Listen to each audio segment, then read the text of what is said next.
আচ্ছা, আমি অবশ্যই ব্যক্তিগতভাবে এসেছি, কারণ এটা আসলে সরকার উপদেষ্টা হওয়ার সাপেক্ষ না, বরং আমরা যারা বাংলাদেশের সকল নাগরিকই ওনাকে ভালোবাসি, ওনাকে শ্রদ্ধা করি এই জায়গা থেকে যে উনি যেই আপসহীন ভূমিকা রেখেছেন এবং ত্যাগ দেখিয়েছেন বাংলাদেশের জন্য, বাংলাদেশের গণতন্ত্রের জন্য।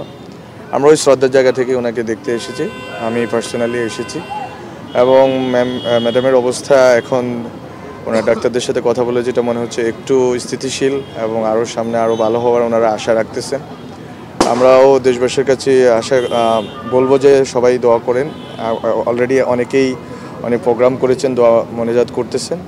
আপনারা সবাই আল্লাহর কাছে দোয়া করেন যাতে হচ্ছে উনি সুস্থতার সাথে আমাদের মধ্যে থাকতে পারেন এবং আমরা যাতে এই নির্বাচন থেকে শুরু করে পরবর্তী যে গণতান্ত্রিক রূপান্তর যেটা ঘটতেছে বাংলাদেশে, এই সময়টাতে যাতে ওনাকে পাই, উনি যাতে থাকেন, তাহলে হয়তো বাংলাদেশে একটা স্মুথ ট্রানজিশন হবে এবং উনি এটা দেখে যেতে পারবেন ওনার সেই ত্যাগ এবং ওনার যেই স্যাক্রিফাইস, সেটার ফসল উনি দেখে যেতে পারবেন যে একটা ডেমোক্রেটিক ট্রানজিশন হলে একটা নির্বাচন, যে নির্বাচনের জন্য উনি চেষ্টা করে গেছেন, নির্বাচনে একটা গণতান্ত্রিক রূপান্তর ঘটে গেলেও এটা উনি দেখে যেতে পারেন এবং বাংলাদেশ যেন একটা স্টেবল একটা কান্ট্রিতে রূপান্তরিত হয়।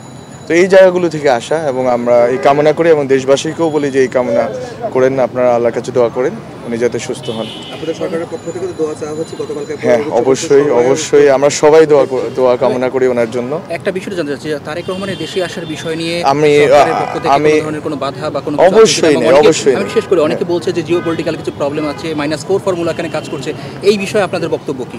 আমি এটা সম্বন্ধে অবগত না। আমরা যেটা আজকে পররাষ্ট্রমন্ত্রী উপদেষ্টা যিনি উনি বলেছেন এবং আমাদের সরকারের কাছ থেকে আমরা মনে করি না কোনো কিছু আছে, বরং আমরা তো চাই যে বাংলাদেশে এই যে ডেমোক্রেটিক ট্রানজিশনটা এটা যাতে খুবই স্মুথ হয়, কারণ এত মানুষ রক্ত দিয়েছে শুধু জুলাইতে না, এর আগে 15 বছর ধরে কয়েক হাজার মানুষ শহীদ হয়েছে, গুম খুনের শিকার হয়েছে। ফলে আমাদের এখন একটা ডেমোক্রেটিক ট্রানজিশন দরকার এবং এই ক্ষেত্রে যত রকমের চেষ্টা সরকার করবে। এবং আপনারা দেখেছেন যে মাননীয় প্রধান উপদেষ্টা খুবই আন্তরিক নির্বাচনের ব্যাপারে এবং ওনার নেতৃত্বে আমরা আশা করি যে খুব ভালো মতোই নির্বাচনটা হবে এবং সবার অংশগ্রহণে হবে।